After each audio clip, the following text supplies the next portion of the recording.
In the Quran, in Surah Al-Fil, chapter 105, we read the story of Abraha al-Habashi, who attacked the Kaaba in Mecca.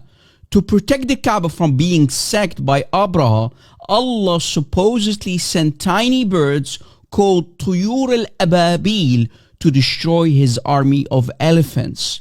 But a logical person knows that this is nothing but a legend, a bedtime story for children. There is nothing called a God who sends tiny birds to carry tiny stones in their tiny claws to throw them at the enemy to protect the Kaaba that was filled with 360 idols at a time, which of course doesn't make any sense to begin with. Why would this God protect the Kaaba if it was filled with all kinds of idols? Very strange. Muslims, if you know how to distinguish between reality and fantasy, then you need to ask yourself the following question. How can an army of elephants survive in such a dry, hostile condition and hot environment in the middle of a desert? Do you know how much water just one adult elephant needs to drink a day? The answer is between 30 and 50 gallons a day, or between 113 to 189 liters of water. So where did they get all the water from? Did they have an endless supply of water? And don't forget about the huge amount of food that just one adult elephant needs to consume. An adult elephant eats around 150 kilograms a day, or 330 pounds. Remember, this is just one adult elephant. So how did Abraha al-Habashi manage to bring an entire army of elephants to a desert like Mecca? How can any Muslim with a healthy set of brains accept this nonsense? This is fantasy, a fabricated lie in the Quran. What a mess. And why did this Allah forgot to keep his promise in Surah Al-Fil when the Kaaba was destroyed again during the Umayyad Caliphate? The Kaaba during the Umayyad Caliphate was destroyed around 4 times. For example, at the hands of Al-Hajjaj ibn Yusuf al-Thaqafi around 60 years after the death of Muhammad. And why did Allah not keep his promise again and failed miserably to protect the Kaaba from being destroyed 300 years after the death of Muhammad, when the Qaramita or Karmatians sacked Mecca?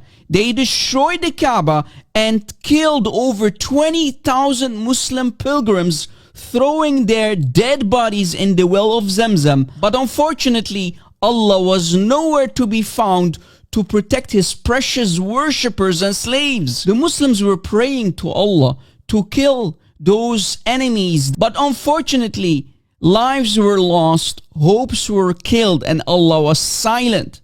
Didn't Allah say in chapter 2 of the Quran, ayah 186, I answer the call of every believer when they call upon me?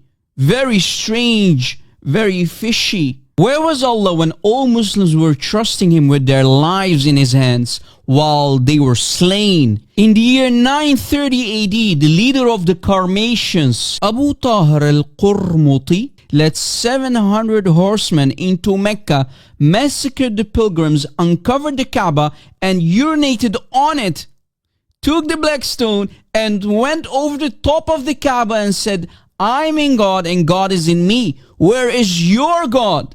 I am your great God.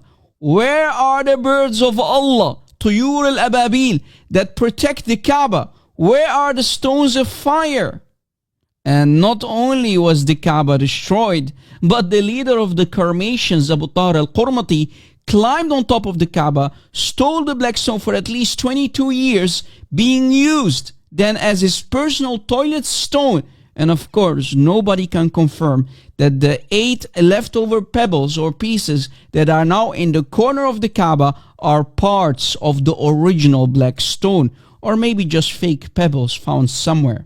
Of course, we can find this info in books like History of Islam and Siyar A'lam al-Nubala by Imam al-Dhahabi, but also in Al-Bidayah wa Nihaya by Ibn Kathir.